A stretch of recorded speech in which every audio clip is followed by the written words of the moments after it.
Hi, everyone. Welcome to Thanks for Sharing. I am your host, Jackie Pack, and I have on with me again Rachel Allen. Welcome, Rachel. Hi guys. So Hi. we are following up on an episode that we recorded like 3 or 4 weeks ago, I think. Yeah. And we were just chatting and getting caught up on where we left off. I was able to pull up the transcripts so that we can jump in and finish it. We were going to do it all in one recording, but Rachel had computer issues and her charger overheated and she froze, and she ended up going to buy a new charger that day so that she had access to her computer. Yeah. So, technical difficulties, Yes. but we're, We had talked a long time, and so it's probably good that we're splitting this into two episodes. yeah. Um, so we were talking about the Netflix show Adolescents, and it's a 4-part series, and we were just coming up to the end of episode 3. So there was a few things that we still wanted to talk about in episode 3 before we move into episode 4. And we just wanted to talk about one more thing in episode 3 because a lot of people online thought this was a big deal. So we're just going to talk about it. So in episode 3, we've talked about how the psychologist, I think it's a clinical psychologist or forensic psychologist, how she had come in, she'd brought him the hot chocolate with the marshmallows. He knocked it off the table. For those of you, you probably just listened to episode 1. This is not necessarily a refresher for you, but it is for Rachel and I. And and he had gotten into her face. She was maintaining her composure really well, even though probably we talked about how internally she's probably shaking internally, but remaining very composed externally, which I'm sure forensic psychologists have that experience. As a therapist, I've had that experience before where I hmm maintain my composure, but internally I'm like, whoa, um, For because sure. it's very heated or whatever the situation is. So in that episode, she had also brought in half of a sandwich, and it was a cheese and pickle sandwich. And the way she brings it up, she says, "Hey, I brought this sandwich for you. I only ate half of it, and I was wondering if you wanted it." And initially, he tells her he doesn't like the sandwich because it has pickles on it. But he does end up picking up the sandwich and taking a few bites out of it. And a lot of people, I saw some people online who were talking about the sandwich who are in this field. I saw one therapist who was saying that's really unprofessional to eat in front of your client. Again, I think we have seen from this psychologist, her name's Rainey, I think. Is that right? We have seen from this psychologist that she's strategic. She knows what she's doing. This is not just, oh, I have this half a sandwich in my bag and I'll give it to him. I think there was more strategy behind it. I think she is more intelligent and good at her job than a lot of people online are giving her credit for. I will also say I have eaten in front of clients before because therapists are humans. And sometimes I have a very long day and I look at my schedule in the morning and I realize I have no lunch break. And rather hmm than end up with a headache for the last 4 or 5 clients of the day, I will usually say, "Are you okay if I eat something?" And most of my clients will say, "Yeah, I don't care. Go ahead, eat." So I don't know that it's that unprofessional. I think it's just a reality of the field that we're in. But let's talk about the sandwich. Yeah. Her name is Bryony. Bryony, there you go. Um, How do you spell sorry, that for me? Briony. I just looked it up. Okay. Okay, cool. Yeah, I get the not eating in front of your clients can be unprofessional or whatever, but also she's not eating in front of, she No, never eats no. in front of the client. She And mentioned that she had eaten half of the sandwich, which we don't know if yeah, that's true. We don't know if that's part of her strategy. right. And I mean, I think there was a little bit of like a, for me, right? I'm sitting there going, what grown person eats a cheese and pickle sandwich? That sounds like a kid food. Hmm. And Although a lot of people online were saying kids wouldn't eat a pickle sandwich. Kids don't like pickles on their sandwich.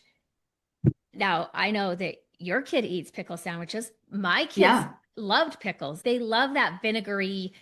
They like mustard. Most of my yeah, kids do not prefer ketchup at all, but they like the mustard.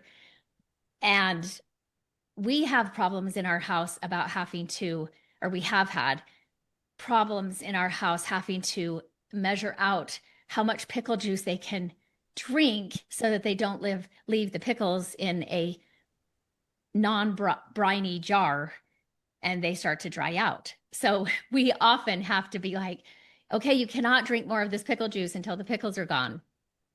So right. my kids totally eat pickles, and Yeah. they did when they I were very didn't, young. yeah, I didn't even think about kids not eating like a pickle sandwich when I was watching it. Like every kid that I know eats pickles. I So, mean, babies, they don't. They usually right. get But a like, puckery face, but kids, yes. yeah. So that wasn't surprising to me.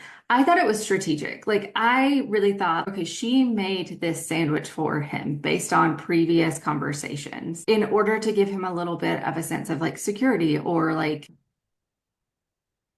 like a sense of, because he even asked, like, is there salad on it? Are there tomatoes on it? Hmm. And she's like, no, there's like, I wouldn't do that to you. It's just cheese and pickle. And like, even the way she says it, it sounds like she made the sandwich for him, right? Hmm. And Hmm. not in a way that like, I think crosses a line therapeutically, but she's obviously trying to build some trust and rapport with him to get him to talk about some harder, deeper stuff. And that shows up, I think, with the sandwich. I was kind of shocked at how many people thought that the sandwich thing was um such a problem, I think, Hmm. because I think strategically it was brilliant. Like he's in a lockdown unit. He only gets the food that they give him. Like he's lost a lot of autonomy. And you kind of get through the episode, that previous episode, he had talked about his mom and how mothering his mom is, which she is. Like you kind of get that through the series that his mom's a really good mom. Hmm. Um, and that, right, that reminiscent of like, I made you a sandwich, or I have half of a sandwich left over, right? So she's not saying I made you a sandwich, but Hmm. she's saying I have half a sandwich left over. I haven't touched it. If you want it, it's fine. It's also made to specifications that you gave me last week. Hmm. Um, which then is when he says, I don't like pickles. And you can kind of tell that throws her off a little bit. And she kind of jokes with, wow, like I really messed up the sandwich, right? Like, um, but you get the feeling that last week he had said he liked pickles, right? Like Hmm. the way that the whole interaction goes, you get this feeling that she is very aware of what he says, and she has followed that to it. I mean, like the marshmallows and the hot chocolate, and she has Hmm. followed these regimented things. And for him to say, "Oh, I don't like pickles. I'm not going to eat it," right? That's a power play. That felt like a Hmm. power play. And later, when he's more vulnerable, when he realizes his facade is broken, he picks up the sandwich and he takes a few bites. And he looks like there's a big difference, right? When he's kind of peacocking at the beginning over the sandwich. He's kind of joking with her about, I hate pickles, like you messed it up, blah, blah. Like there's some of that. And when he actually opens and eats the sandwich, there's this, he looks like the little boy that you see. Like Hmm. he's trapped in this, he's done this horrible thing. He's trapped in this culture of toxic masculinity that's telling him to be one way, which is the peacocking. And ultimately, he just wants the sandwich. He Hmm. just wants to be comforted. Like he just wants to recognize that like someone did something nice for him. And to me, that was the progression of the sandwich. Yeah, I think for part of her strategy with the sandwich, again, she is a female assessing this 13-year-old boy who has a lot of rage towards females. Hmm. But she also has this awareness of his mom being motherly, Hmm. and he acknowledges that she was a good mom. Hmm. And so I don't know if part of her strategy was doing this mother-like thing and bringing him a sandwich that she had made, not that she had bought, right, but that she had made. And I think that represents that struggle of, I hate women. I'm not going to touch what you brought me. I'm going to reject it and make you feel bad or at least confused over what you brought me and how that whole thing came together. But then at the end, I'm also going, like, after he has raged, after all of that, he's sitting at the table and he takes some bites. And at the end, if I remember correctly, at the end of that episode, after he's taken out of the room, she doesn't pick up the sandwich and take it with her. Like she just Yeah. like she can't do that. Yeah. Which I think it's a poignant part of the show. And I think it represents that internal struggle in Jamie of, I have all of this rage at women and I don't. So that's what I Yeah. would I say mean, about the sandwich. yeah. And I do think it highlights, at least for me, that this kind of rage, this kind of hate, doesn't, you have to make some mental leaps for it to really sink in. Like there's a lot, and we talked about it in the last episode a little bit, that this is being targeted towards young men and young women, right? This philosophy of misogyny and men are in power and women should be subservient. That's a targeting maneuver by Mm-hmm, these like mm-hmm, manosphere people. Um, but it also takes a lot of mental leaps to get there mm-hmm, for most people who grow up in generally decent homes, right? Like, mm-hmm, and I think that that's the disparity we see in Jamie is he loves his sister, he loves his mom, mm-hmm. and he can't reconcile that with what he's been taught to believe about women in general. Right. And I do think that that comes up in the sandwich. Mm-hmm. Yeah. Yeah, I think that is clearly representative of the whole sandwich thing, which I have not heard other people talk about it that way. Yeah. I've heard somebody talk about how the sandwich represented Bryony's hope. I don't know that it represented her hope. Yeah. I think she knew she was getting somewhere close to the truth. Yeah. I think she was very aware that she was dealing with misogyny on Mm-hmm. a big level. Like Mm-hmm. her questions were too targeted and her questions were too like she pushed that button too directly Mm-hmm. for her to not know that that's not what she was dealing with. I think, Which also means his anger and his explosions didn't catch her off guard. Again, they might be intimidating, mhm, especially when he lunges at her and is in her face. mhm. But I think she knew that was right under the surface and she was intentionally bringing it out. Yeah, for sure. Yeah. And I mean, also speaking to that, like my 7-year-old will lunge at my face and I jerk back. No one likes people in their face. No. That's a pretty automatic response. Or just sudden movements. Hmm. Sudden movements Yeah. catch us off guard. Yeah. I think the idea that the sandwich is symbolic of her hopes are a little bit, I think you miss the point. I Mm-hmm. think that that misses the point. But I do I feel think like you a as lot of, the I think you as the viewer are hoping it wasn't him. I found myself yeah. hoping it was Ryan, his friend, who came from the troubled background, because that makes more sense. Hmm. At the same time, I knew it was Jamie, but I think the viewer sees it maybe as hope, Mhm. but I don't think Bryony did. Yeah. And I think there's a level of this too, right? Where this show is so brilliant in the way that it makes you recognize this kind of violent, like this is a little boy. He's 13. He's really young. And this kind of rhetoric and how dangerous it is. Right. And we have so much coming out now talking about the dangers of social media and internet access. The state of Utah just passed that phones can't be in schools anymore for Mm-hmm. students because of some of the stuff that's happened, right? The online bullying that's happening in classrooms on phones. And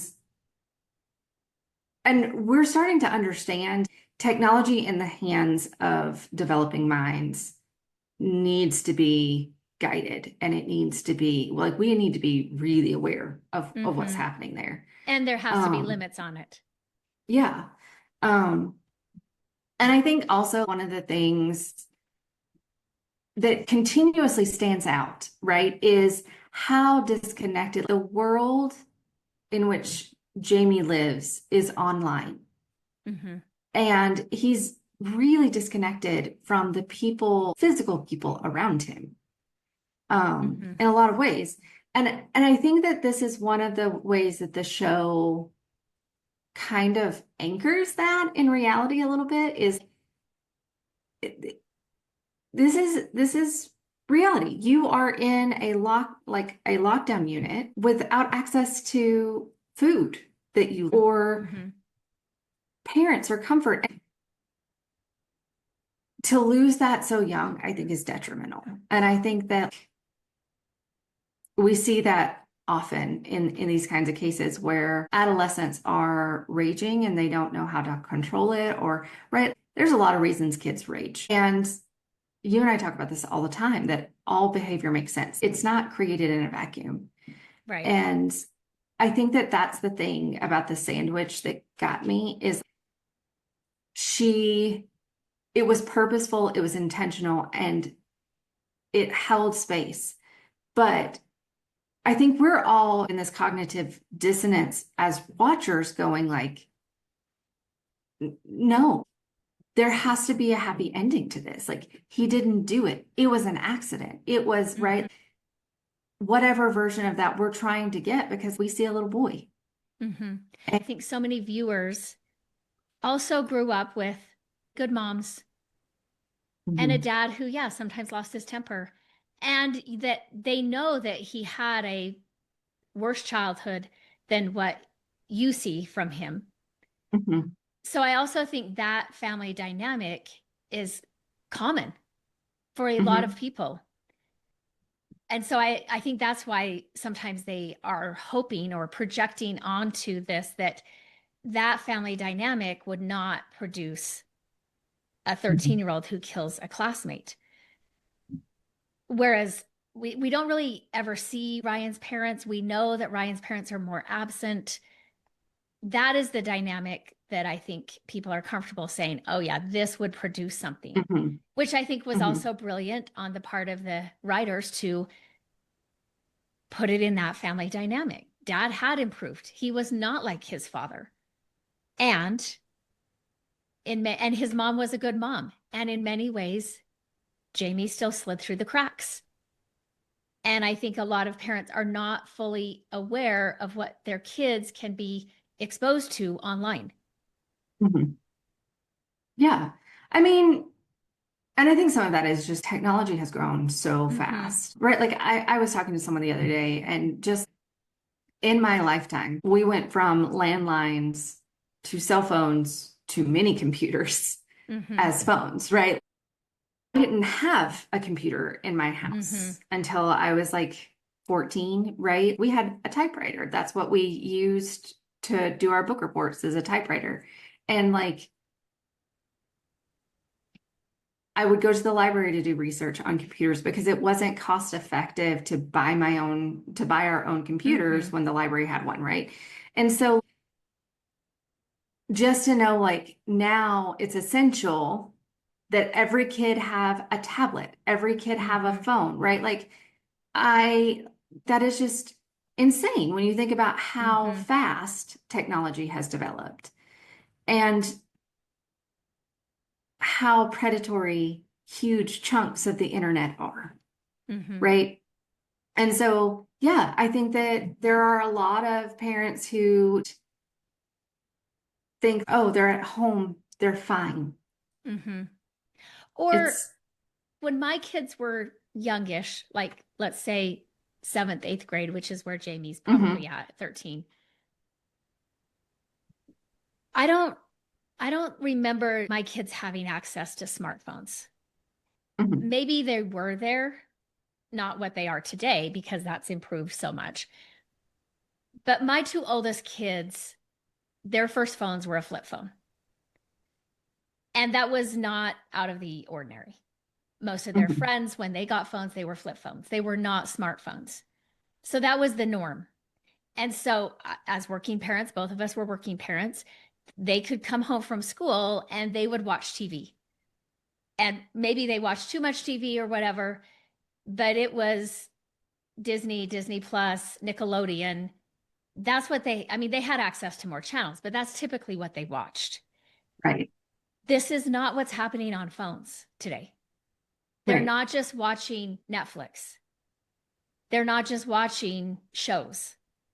right, They're going to some pretty dark places and they have access to that. And so I can see even my kids, I mean, when I was growing up, I had three channels and then we got a fourth channel. And that was amazing. And my kids know I've spent a lot. I as a kid growing up, I spent a lot of time in my room. There were reasons for that. They know those reasons for that. But there are times when they're like, you just seem so weird as a kid. And I will tell them it was the 70s and the 80s. This was not just a right, me thing. I mean, yeah, maybe the reason I was in my room, but if you called your friend and they weren't there, nobody answered and you had no idea where they were or when right, they would be back. Also, I would have to ride my bike to their house or walk to their house. And so my kids sometimes are just like, that's just so weird. When COVID hit and everybody was shut down, I remember one of my kids saying, oh, this is like your childhood. And I said, well, except that you can text and you right, can watch anything any time of day. So if on the three channels there wasn't a show that I liked, I was just out of luck. That wasn't a form of right, entertainment for me if I didn't want to watch those shows. And I watched some shows that I probably wouldn't have watched if there was other options, right. but that was the option. And so I think for a lot of parents, technology has changed things so drastically, and parents are aware on some levels of the change. But these probably aren't places that parents are going to. Right. Right. Parents are not being And influenced by the incel community or the misogyny. right. The manosphere Mm-hmm. folks. Right. Yeah. Yeah. I think that that's the other thing too, right? Like when I was kind of looking at just how kids use social media and the internet, like I never get on YouTube. Like when I get on YouTube, it's for like, how do you build blank? It's how-to videos, or like Mm-hmm.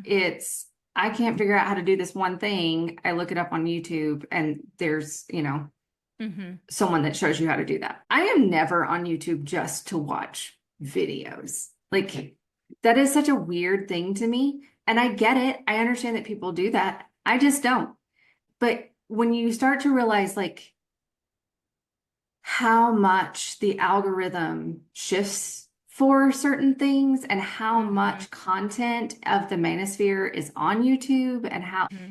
that's the thing that the algorithm is giving you Mm-hmm. videos. And that's problematic. You're not choosing at some point. At some point, it starts giving it to you. Mm-hmm. Um, and kids are not old, these kids are not old enough to discern that. Right. It is So going to yeah, feel like everybody believes this, feels this way because everything they're watching or everything they're exposed to is because of the algorithm, not because the numbers are there. Right. Um, and so it becomes an echo chamber. And if they and their friends are all watching the same videos and the same algorithm, then it gets worse, right? There's nothing there to like, hey, what is this? But yeah, that is ultimately my thought about the psychologist and the sandwich is like she is using it very strategically to touch on this thread, and it works. Yeah. So Yeah. Okay, so let's move into episode 4. So for the first part of episode 4, there's a lot of focus on the family. It starts out with Jamie's dad opening the shed and it's seeing his Jamie. birthday. Yeah, it's dad's 50th birthday. And he goes into the shed and Jamie's bike is sitting there. Again, just this representation of how young Jamie is. And so he gets worked up about that. He's upset. I don't think it was the first time that had happened. Maybe spray painting. Yeah, I on think the spray van was. painting, but it seems like they've had a hard time. So it's like 6 months away from episode 3. So it happened 6 months after. And so you get the So it's feeling that 13 like, months after the crime. uh-huh.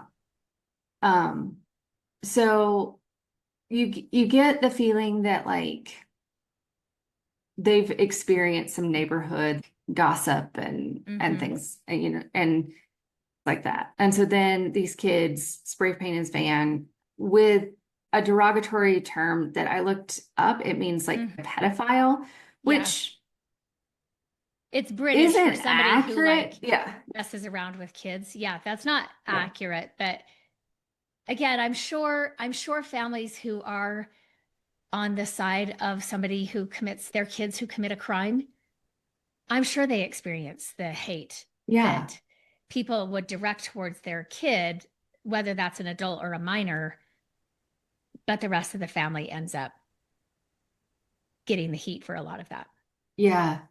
Um, and so to me, I think that this episode was the saddest because you can kind of see the frustration and the overwhelm, and the parents are trying to pick their pieces up. They've talked about, you know, moving. I think that she has a sister that says that she can get him work or something like that. But he owns his own business and he's proud of that. And Right. it's been a struggle, right? Like it's just so much of it has been a struggle. And then their daughter kind of says, well, we can't move because wherever we move, it's going to be just as bad. At least here, I know what to expect. Yeah, it's also And daughter's kind of pointing out that why move someplace else? The story will follow us. People know this story. They'll find out that we are his family. We can't hide from this. So we are going through it this time. We might as well go through it this time and then move on with life, not try to outrun it, not try to get away from it, but just we are in the midst of this. Let's just stay where we are and go through it. Yeah. And so they decide to go to a store. It sounds like it's like a little bit out of the way. There's a drive for it. It Like looks their a lot like a local. Home Depot Yeah.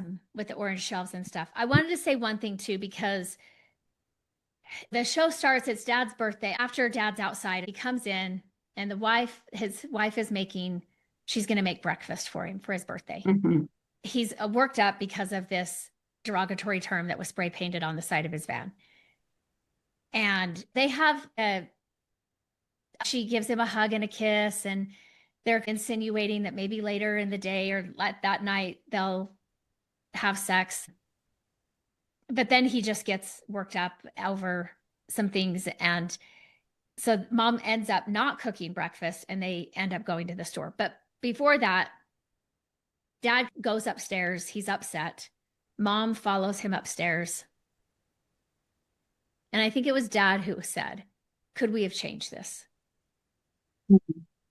Which, of course, hindsight is 2020. And of course, you would ask yourself that question. What what Mhm. what could we have done differently? Where could we have intervened and put this on a different course? And Mom says to him, it'll be better if we just accept that we could have done more.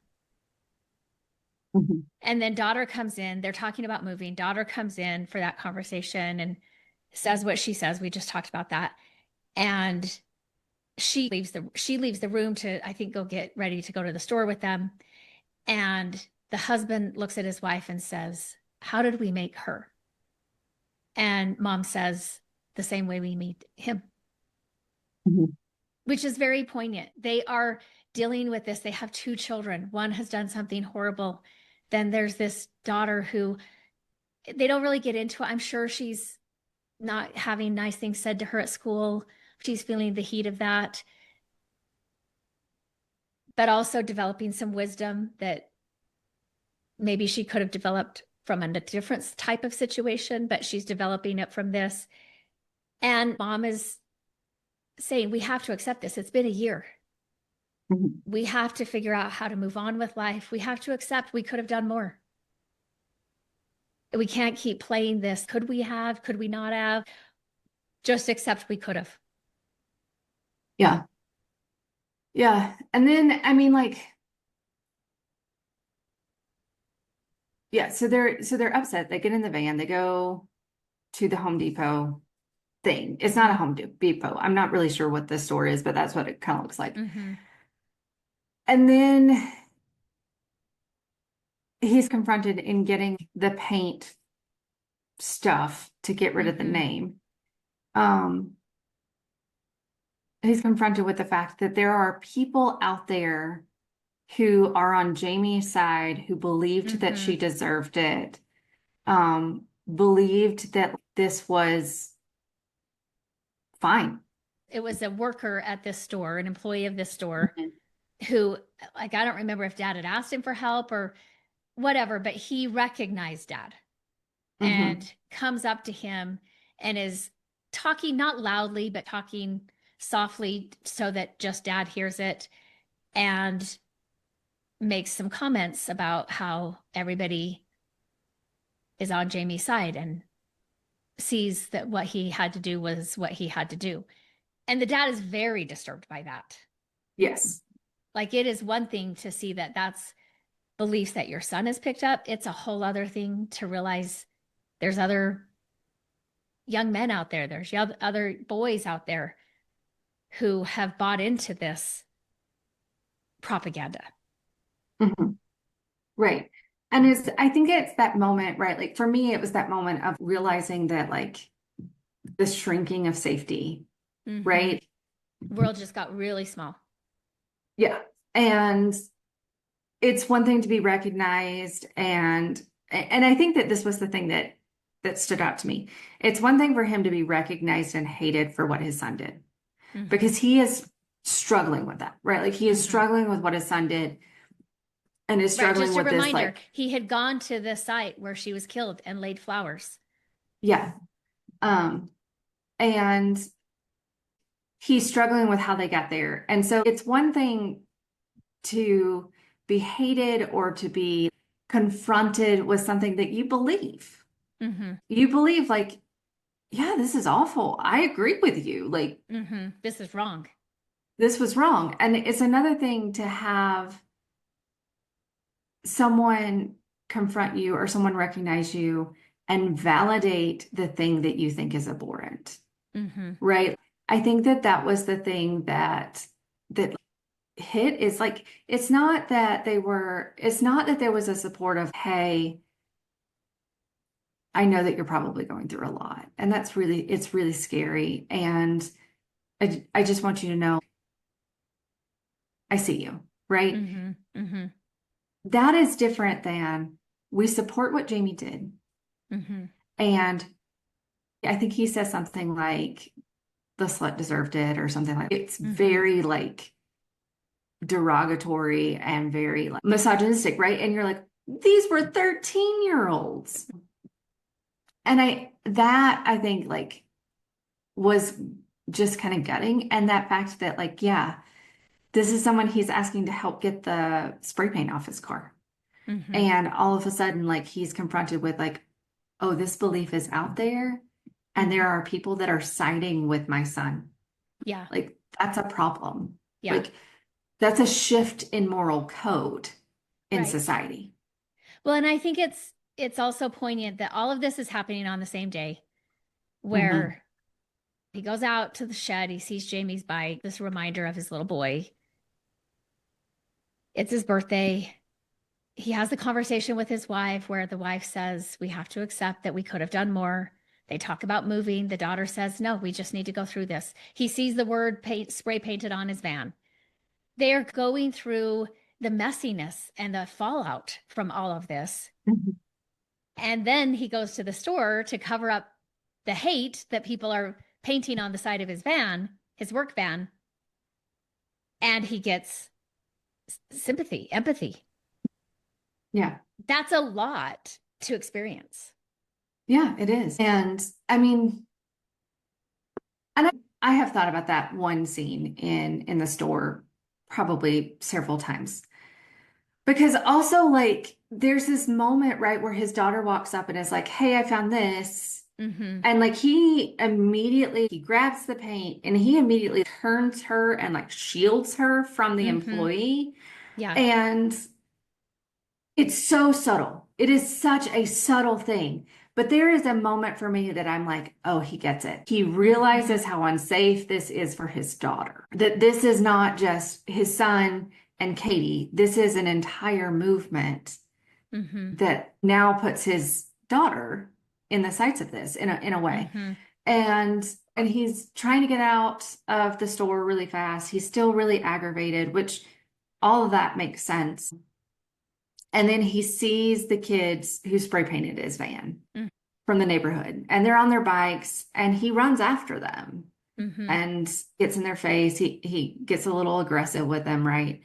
Mm-hmm. Um, and and you realize they're terrified, Yeah. right? And so there's such a I think it so speaks to the things that we're willing to do anonymously, and the things that we're willing to say anonymously, but when we're Mm-hmm. actually faced with these are people that Mm-hmm. shifts. The kids thought it would be funny, but Or maybe they knew it was mean, but yeah.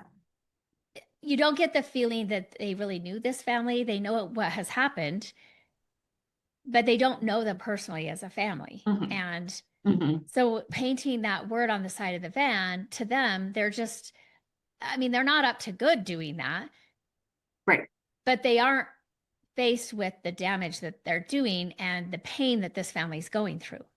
right. And I think, again, to me, that speaks to the layers of things that we put on the internet and the internet bullying and the things that we're Mm-hmm. willing to say about people anonymously that we don't Right. know. Um, and the amount of hate speech that flies in our society. I do think that that really speaks to that. And so then he throws the paint, like he literally just opens the paint and throws it over his Yeah. van to cover the Throws the thing. gallon of paint at the van to cover up the word, which it does. It gets on the window. He's not doing this in a planned way. He just throws the gallon of paint at the side of the van and He's rage painting. It's yeah, fine. yep, yeah. Yeah. I mean, he really is. Like he's Mm-hmm. at this point of just desperation, and Yeah, you can feel that. yeah. Um, And his wife and daughter are kind of standing in the parking lot watching him chase after these kids. He comes back, he throws the gallon of paint at the side of the van, drops the gallon of the bucket, says, let's get in the car, and they're going to go home. And he's driving. The three of them are in the car. Nobody's talking. His driver's side window has blue paint all over it. And they're just driving in silence because I'm yeah, sure the tension was so thick. you could cut it with a machete. Mm-hmm. Yeah. Um, and then Jamie calls. Yeah. And after all of this, Jamie calls from where lockup. he's being held. Yeah. Yeah. And because he's not in prison, he's in a mental health facility for youth, but Yeah. it's a It's like lot. Yeah. a Yeah, it's youth a lockdown detention center. center. Hmm. Um, and And Jamie's not aware. Dad answers through the van, so he's on speaker. But initially, Jamie's not aware that mom and sister are sitting in the van. He doesn't know what's going on. And so he thinks he's yeah, talking to his dad. yeah. And I mean, it's kind of this sweet conversation, right? Like, happy birthday, dad, and have you had breakfast yet? And Hmm. you can tell, like, for Jamie, he's missing the birthday, right? Like, Hmm. did you get my card?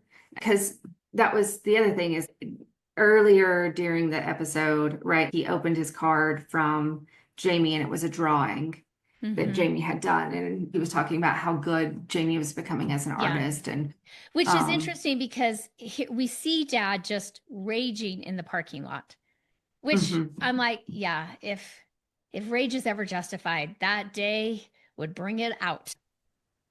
But he doesn't rage at Jamie. right. And he calls, and dad does not tell Jamie any of that, that Yeah. Jamie is unaware of what his family is having to go through. None of them Yeah. are letting him know. Yeah. And And dad maintains the parental figure, mhm, switches his emotions very quickly, and engages with his son on the phone.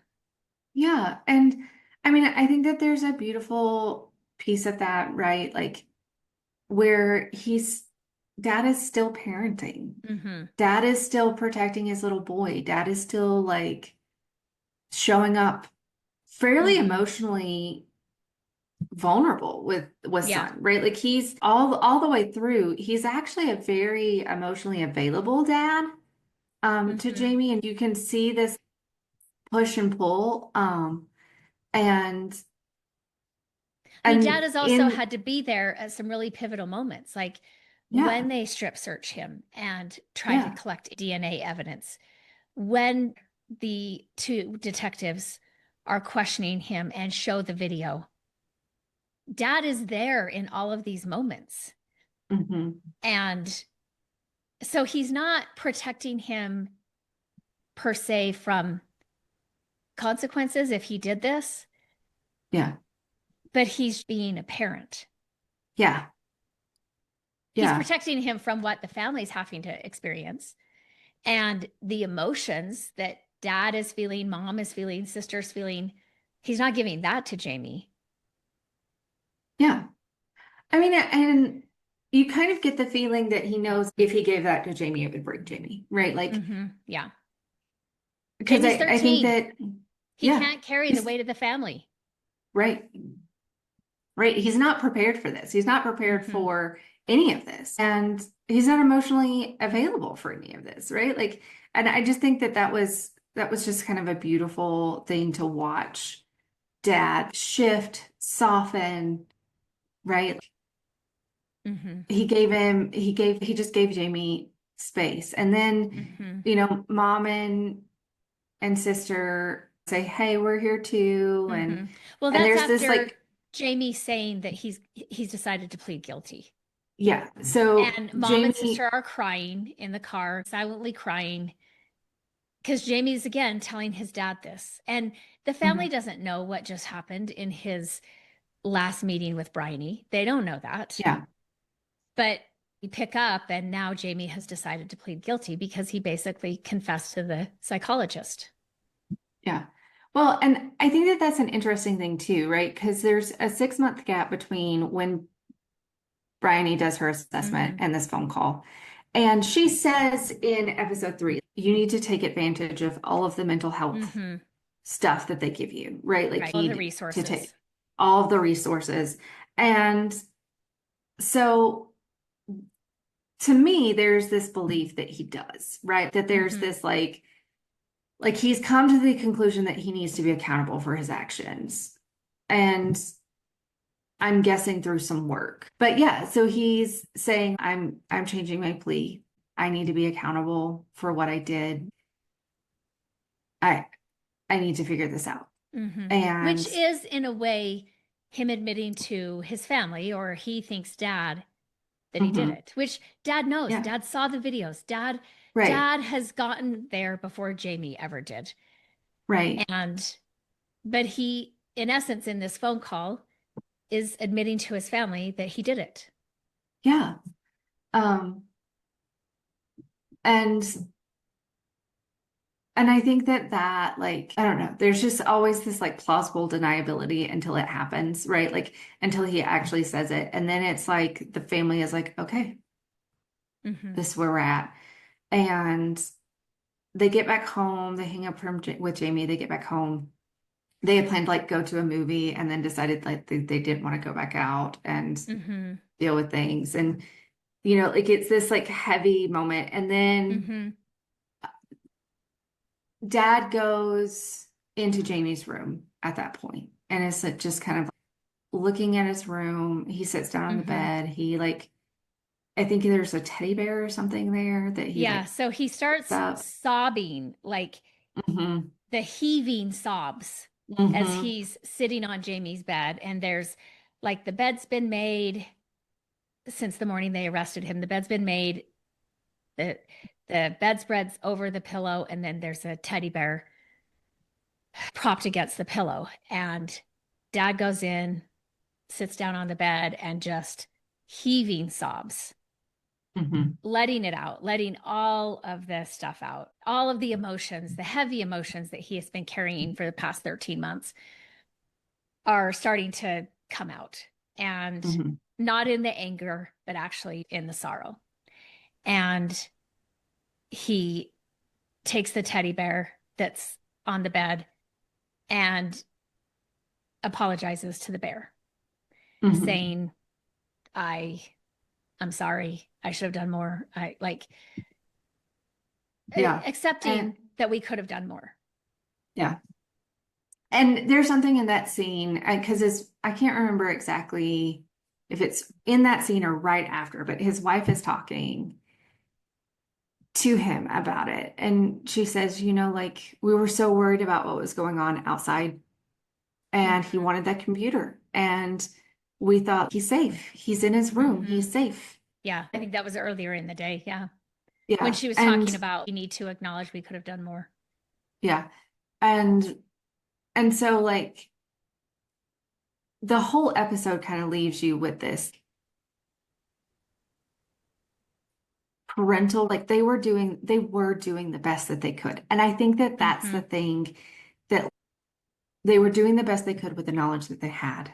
And they did Mm-hmm. not have the knowledge that the internet was this dangerous. And they did Mm-hmm. not have access to social media, right? All of Right. that was secret from them. Um, Any so other generation, these would have been normal parents and the kids probably would not have killed somebody. yeah, right. And I think that's what it is bringing home is this is a whole different thing. This is a game changer for kids growing up and being Right. exposed to this. Like for me, sitting in my room, I was not going to be exposed to anything dangerous because Right. there just wasn't access. My kids, even my kids they're Gen Z, they're older Gen Z. Hmm. They did not grow up with smart technology. We talked about they grew up, they could pause TV shows, which that's great. I would ask them, hey, you didn't do this, come do this. And they're like, well, wait till a commercial. And I'm like, no, no, no, pause because this is pre recorded. I grew up at a time where I had to get things done at a commercial. 2.5 minutes, I am racing around my house trying to get done what I need to Right. so I can get back when the show starts because I couldn't record it. So I would just be like, no, do you even know the privilege of being able to pause a show?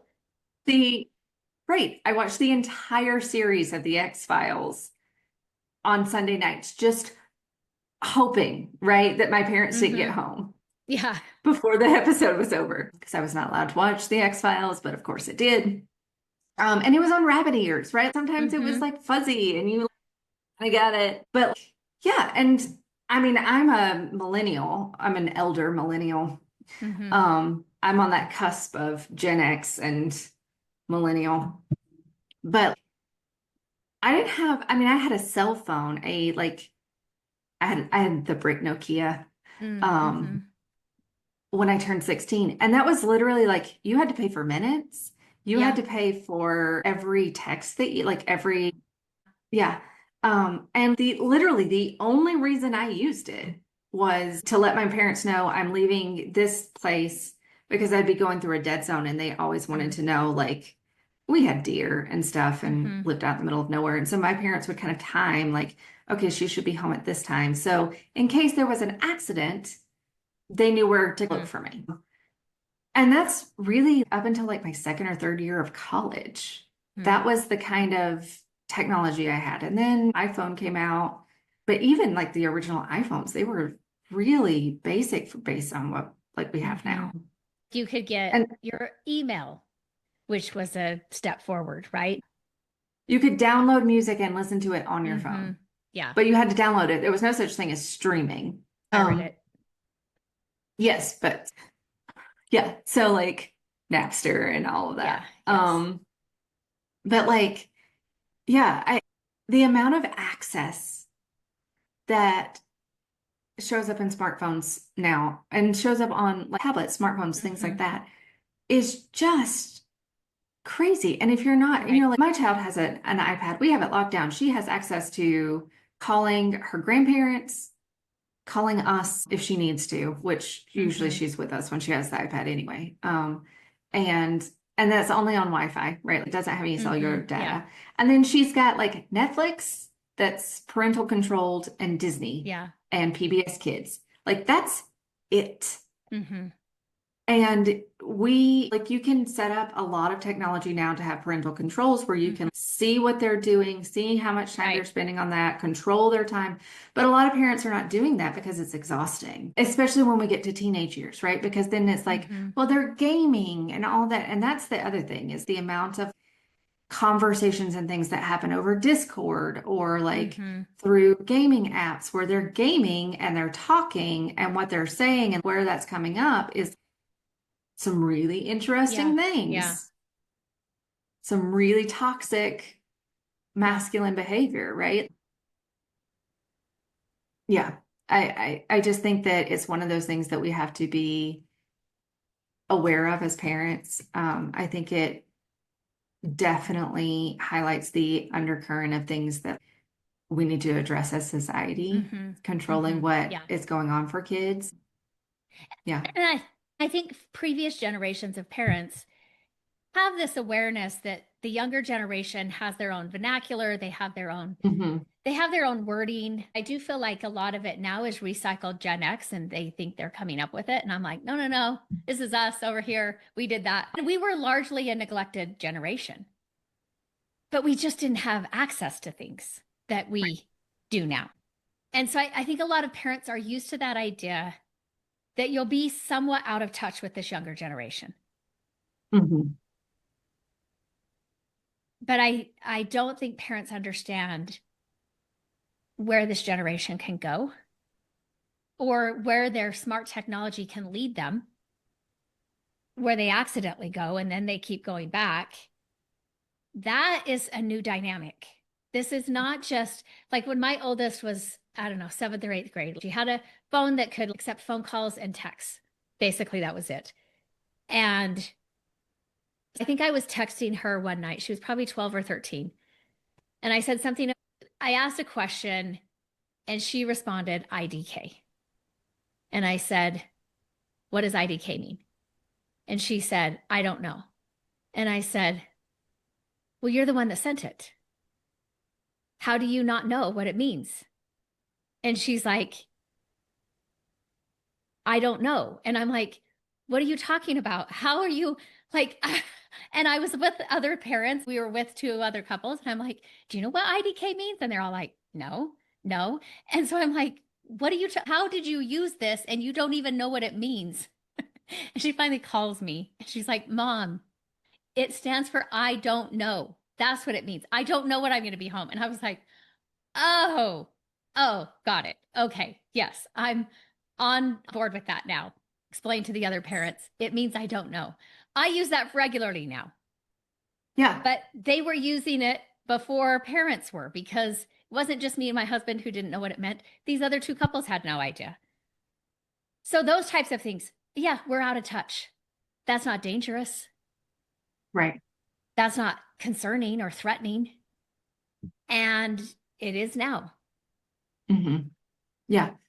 I think that, right. And they highlight that through the show, right? Hmm. Like the red pill, the black pill, which I do think I do think it's really good for people to get on Urban Dictionary and pay attention Hmm. to what the slang is. I do think Hmm. that that's a really important thing because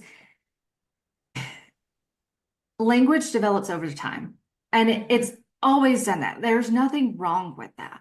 But Hmm. we need to understand where it's coming from and we need to understand what it means. And I mean, that that makes me think of my one of my best friend's daughter. She's 13. Um, she kept saying that's so Sigma. And I was like, what is Sigma? And she's Hmm. like, well, I don't know. It's just different. And I was like, well, where does it come from? Right. And she was like, I don't know. And so I Googled it. And it is part of that manosphere community, the alphas, the betas, Hmm. Sigma is like other. You're not an alpha or a beta, you're refusing to fall in line. And I'm like, Hmm. okay, that's not necessarily a bad thing. And recognize that this is where it comes from. And she was like, ooh, Hmm. I don't like that. I don't like that it comes from that. I'm like, Hmm. right, exactly. Like, you don't know where it comes from. So if you don't know where it comes from, you're perpetuating the problem. And Yeah. I think that we have teen slang has always been a thing. Hmm. Teen slang has been around since the invention of teenagers. Right. Um, and right now we have to pay more attention to it than we ever have Hmm. before. Just To like check with your, in. yeah, I was going to say, just like with your friend's daughter, they'll use the language right in front of you. Yeah, But you need to be asking, what does that mean? Because again, a right, lot of kids are using language that doesn't mean what they're using it for. And they don't right. know where it originated from. And so things that originate in the incel communities are making it into more of the mainstream Hmm. vocabulary, which is concerning. And teens don't know this. Right. And so if you are not asking and listening to them and just trying to increase your awareness of what's going on in their life, you will not know. Right. I was telling the client the other day because their 8-year-old had gotten onto YouTube in some ways that they were concerned about, that his grandma gave access to things that then they found out, which I said, okay, part of this as a parent, yeah, you got to find out enough. You need to be checking his phone at least once a week and putting Mhm. in controls so that he can't delete things, he can't delete his history, those types of things. So you have access to that. And then you've got to check it. You've got to go through Mhm. it and you'll see things. Not every time, but if you're checking it once a week and for 6 months nothing concerning comes up, a lot of people stop. No, Yeah. you have to keep checking. And I was telling this client, we had to do that with our kids. And again, it wasn't serious things we're talking about with adolescents, but we found things. Mhm. And then we had to have a conversation. We didn't get mad, we didn't get upset, but we had conversations. We followed our kids on social media. They were using some of the slang. We're like, what does this mean? We Right. followed their I friends mean, on social media. right. I mean, mine is 7, but I have conversations with her about what she's watching on Netflix Hmm. because there are some shows and they're cute, whatever, but I'll watch an episode with her and be like, okay, tell me about this. Hmm. What do you take from this? Do you think it's okay to treat friends like this? Do you think, right? Like, Hmm. Yeah. because we have hit the mean girl Hmm. stage of Yeah. of kids shows and I'm having to be like, do you think this is appropriate? Do you think that Hmm. this is an appropriate way to act? Well, I was And shocked when my kids were the age when they're watching, my two oldest were watching 101 Dalmatians. And some oh of the yeah, language in that show, she's calling her husband an idiot. Oh, we had to have a conversation after they watched 101 Dalmatians and say, that's not okay. Do you see me and dad calling each other idiots? No, those are mean names. That doesn't make you feel good. right. That's not okay. Right. But I was like, holy cow, this is in my kids were like 5 and 3. Yeah. I mean, we have those conversations a lot. And I mean, I think that that's like even we just watched K-pop Demon Hunter as a family, which is blowing up everywhere now. Mm-hmm. Um, and the music's really cute. But we had to have a conversation about, okay, let's talk about shame and how Mm-hmm. shame shows up and why it shows up differently for her than him. And like we had a whole conversation about that. Mm-hmm. And you know, I think that that's a piece of this. Like having conversations with kids. And I read the book Men Who Hate Women, which is about the incel community. Mm-hmm. And I read it right before watching this show, which you and I talked about. And like that was one of the things that she talked about is that the kids who were most resilient to this were kids whose parents were already talking to them about it, Mm-hmm. who were saying, is it appropriate to disrespect someone like this? Is it Mm-hmm. appropriate to do this? Like, think through this. What do Right. you think it says about people who do this? And so she talked to this one, I think he was 15 year old boy who was saying, yeah, it's everywhere, but I know it's dumb because my parents have already talked to me about it. And like, I just think it's really sad people feel that way. Mm-hmm. And, but it literally took parents being engaged and saying, Mm-hmm. think about this. Let's talk about this.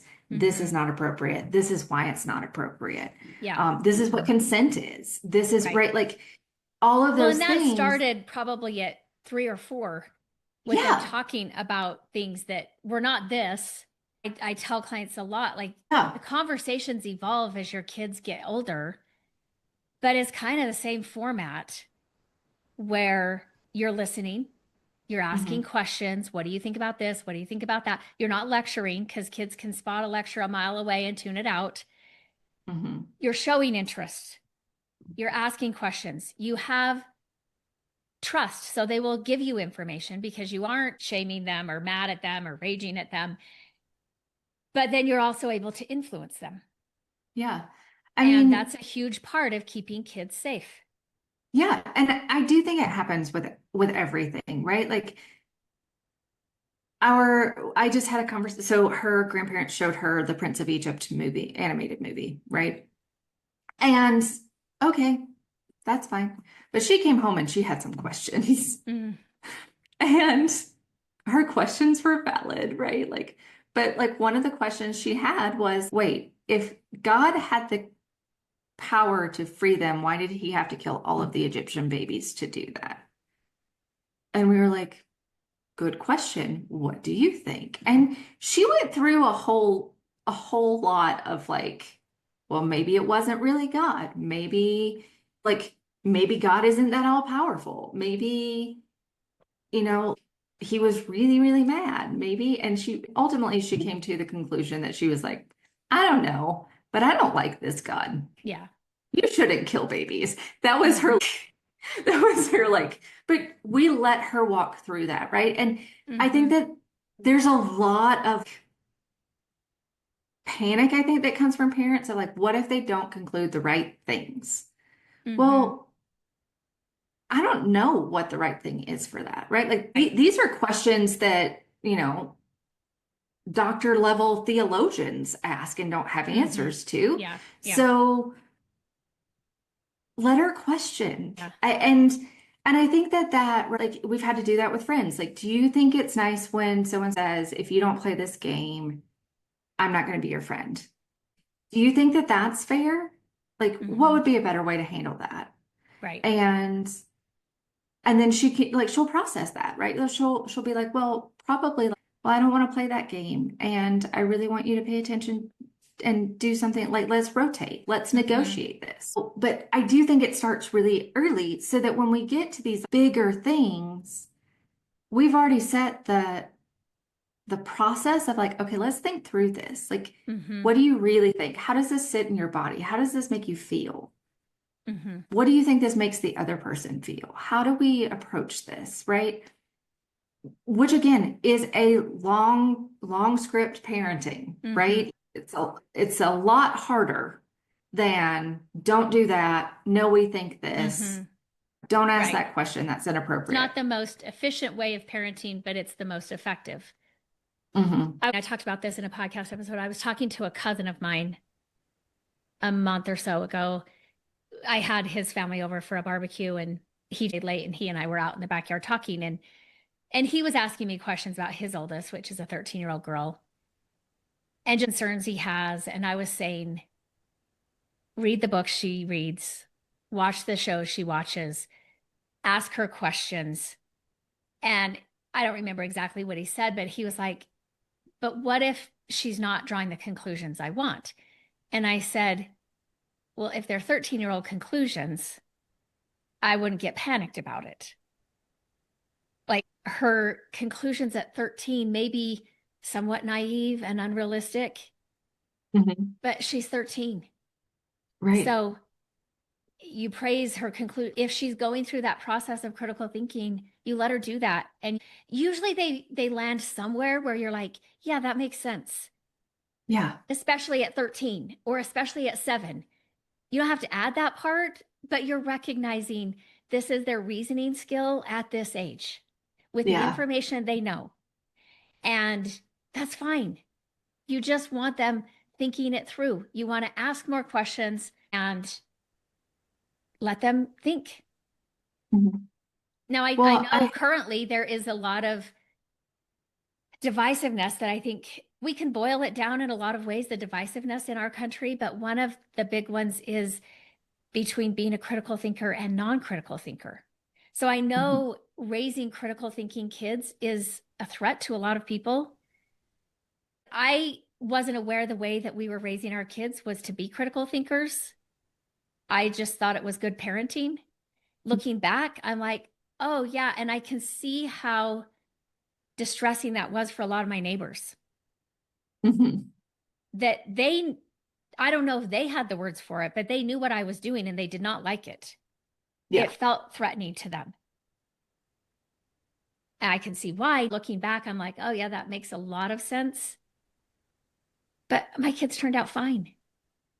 Right. And I mean, I think that there is,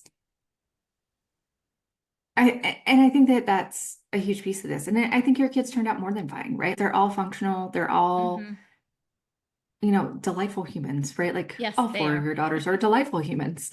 Yeah. Um, and like, and it's been interesting because I've seen the growth, right? Like I've seen Mhm. the bumpy parts of Yes. their adolescence and watching them mature into adults, like they're really good functional adults. Yeah. Um, and I think that we've got to figure that out. Yeah. And I think about too when because I think about this idea of the way that we protect our kids. And there's so much that we historically did to protect our kids that didn't work. Right. But Like your but B, parents, you like, can't watch that. right, Okay. I will watch it when okay, you're not home. right.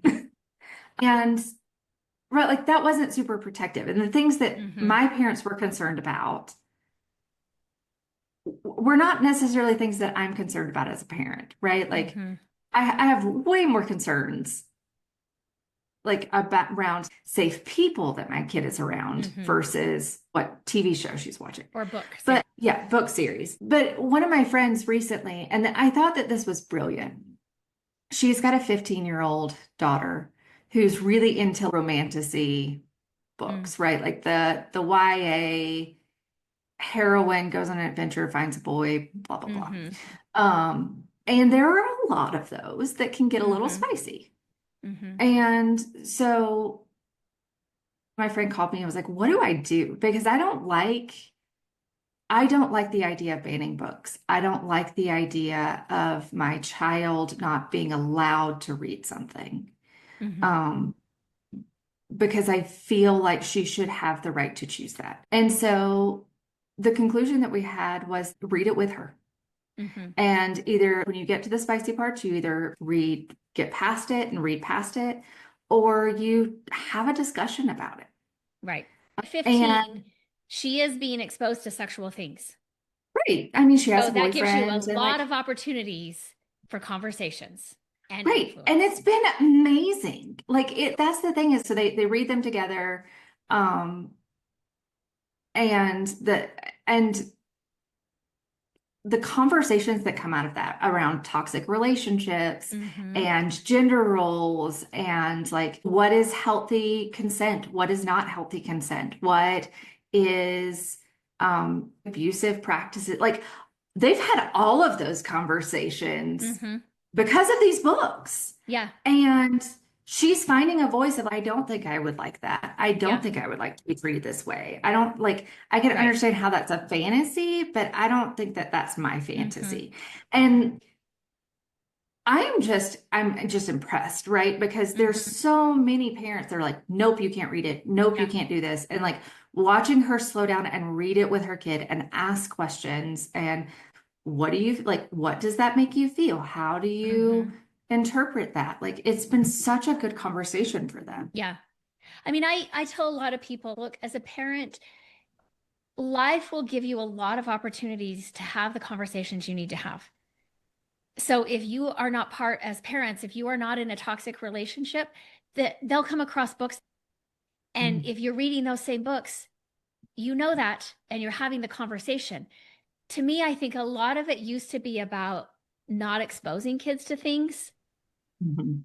And especially with the internet, we're just not there anymore. Mhm. And I think you should definitely put in parental controls. But at some point, these people, these little kids are going to be adults and they're going to be able to filter or not filter information. And so during the first 18 years of life, we are having that conversation and Mhm. we're letting them be exposed to some things within reason. And we're having conversations about it. We're asking Yeah. questions. And I found as a parent, I was often pleasantly surprised at some of the conclusions my kids had drawn about Right. what they were reading. And I didn't have to say anything. I agreed with them. I was Right. like, oh, that's a really good point. It was what I would have wanted to make myself, but you had it, so I don't need to. I mean, that was what I was thinking to myself. I don't need to lecture them. They are being able to compare some things. And which I think with my kids having social media come into their life when they were young, it still was not what it is today, but they had social media in their adolescent years, all of that. They had the internet.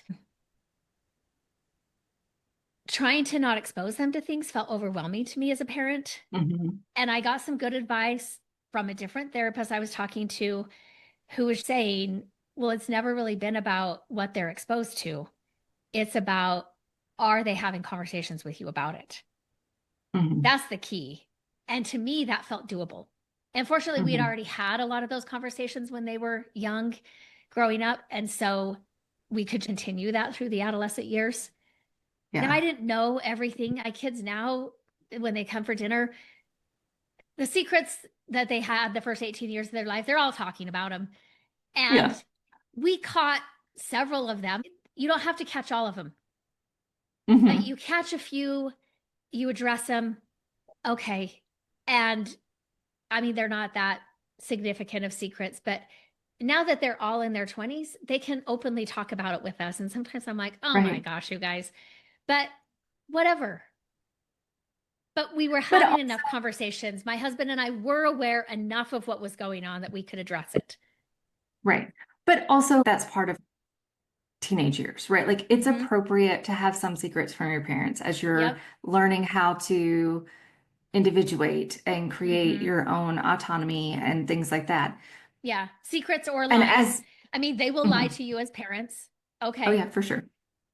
Yeah. Um, and recognizing like staying in contact with your kids, being present with Mm-hmm. your kids, paying attention to what's going on socially and, like shifts in emotions or shifts in Mm-hmm. behaviors or things like that keep you in the loop enough Mm-hmm. and make you a safe person enough Right. that like hopefully when you ask questions or whatever, they may not answer you directly, but they Mm-hmm. may give you something. And Mm-hmm. that's that's enough. But like, I think for so many parents, and I say this all the time, right? Where we get to like the 13-year age and they're like, oh, they're old enough to be by themselves, so they don't need me to parent. And Mm. that's when they need you to parent, right? Parenting, Like, parenting shifts yeah, during the teen years. And yeah, yeah, you can leave them alone. That doesn't mean they don't need parenting through the teen years, right, through the adolescent right, years. Yeah. I mean, my 20-year-olds, they're all in their 20s. They still need parenting. right. It's I not as mean, hands-on as when they were young. right. I mean, I turned 40 this year and I still call my mom every once in a while. I'm like, hey, help me out here. Walk Yeah, me through this. right. Um, right. So I do think that there is a level of like, we, yes, parenting shifts, Hmm. but teenage years are not when we pull off of the gas. Teenage years are when we shift, we pivot, and Yep. we Hmm. start addressing things a little differently. Hmm. Yeah.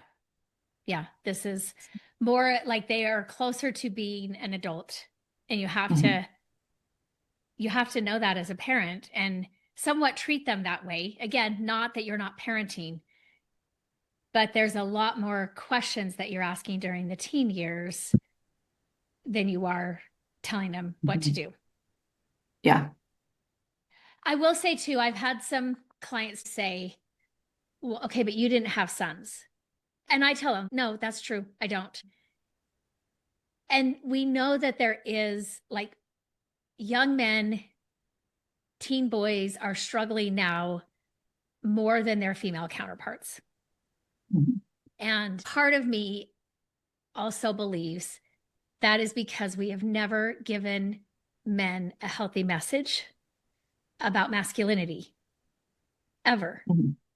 And Right. that starts at very young ages when we start to give them messages about who they are as a boy, a little boy, that don't work.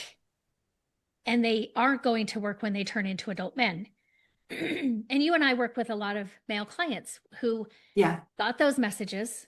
They're struggling in their adult life, and we're able to see them turn it around. But I would say some of what I see that shifts for clients is they become more emotionally aware of themselves. Mhm. They become more emotionally intelligent. They become more emotionally versed, and they can talk about their emotions. They start to value connection, Mhm. connection with other men, connection with women, not just romantic or sexual connection with women. I see them starting to expand as a human being. And I think if parents of boys started to do that at young ages, Mhm. they would not be raising boys that they are watching struggle and not adapt into adulthood and really struggle during the adolescent years. Yeah. Yeah. And I think it's hard when everything in the culture says to don't not to do that, right? Like Mm-hmm. everything in the culture says that's not how you raise boys. Mm-hmm. But It hasn't the been. boys, It right. hasn't And been. I think it's shifting, at least what I see with my Mm, friends and their sons. yeah. I do think it's shifting, but it is slow. That is a Yeah. slow thing. And I don't really have friends with young kids. But my clients who have young boys under the age of 10, this is not something that their moms or their dads were exposed to. My clients, as parents, this is not a model they were ever given. So they are, in some ways, creating this for their sons. mm, I'm working with the husband or the dad so that he can show up more authentically as himself in the parenting role right. and be an active participant in the parenting. But that's new. Mhm. That's not how they were parented. They got the same toxic messages that are out there. They're just Right. recognizing because I think they're in therapy and there's a lot that brings them into therapy and keeps them in therapy. So I think they are realizing that was not a helpful message I got about myself. Yeah, I think so too.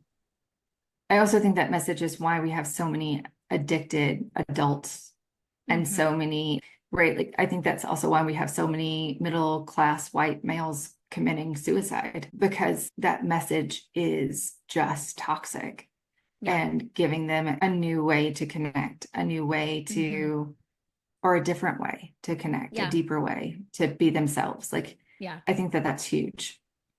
Because I think, like I have said to some of my male clients, the messaging you got as a kid, and we've usually talked about that, and they've explained all of that. And I will say, okay, let me just tell you, at the end of that road, or somewhere along that road, it doesn't have to even be at the end of that road, but it is shame, toxic shame, it's Mhm. loneliness, it's violence, suicide, depression, and anxiety. That is where that road takes you. Mhm. And I will often say to them, if I were you, I'd be mad about that. And I would say, Yeah. no, not good enough, and forge your own Yeah. path. Mhm.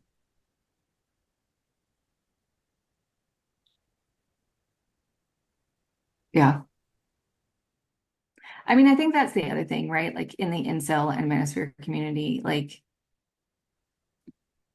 they want you to be depressed and sad and broken. Like And angry. they don't and angry, right? Like they don't want you happy. They don't Hmm. want you Yeah, to be satisfied with your life, right. like because then they don't get the clicks. Hmm. So I think it's also a good thing to recognize like what is their end goal here? And their Hmm. end goal is to keep you stuck and broken and Yeah, sad yeah.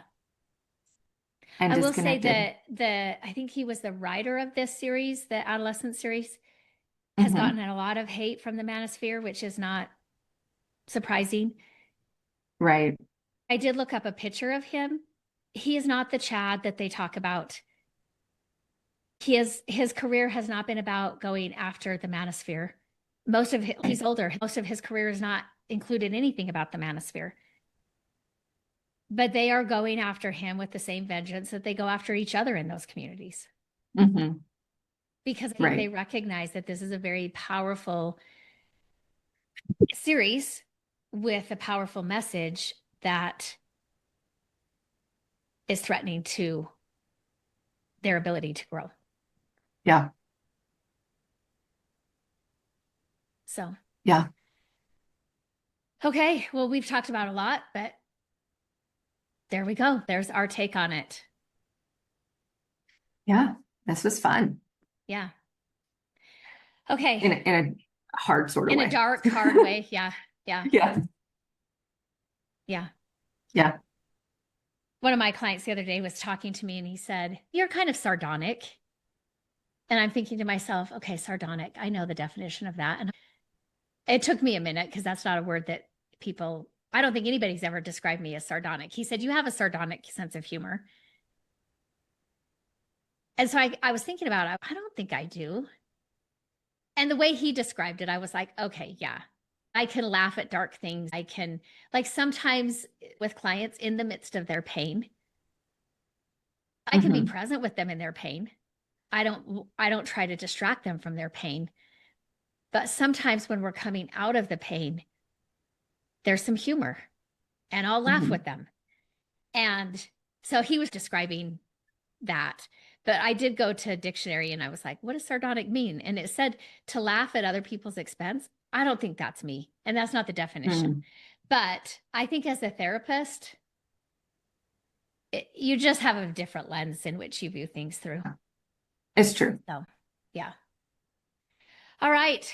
Well, at the end of this episode, if you're still listening, thank you so much. At the end of this episode, I want to remind you that your story matters. Remember, there's something meaningful in every chapter. Don't wait to share your story until it's finished. Until next time, Jackie.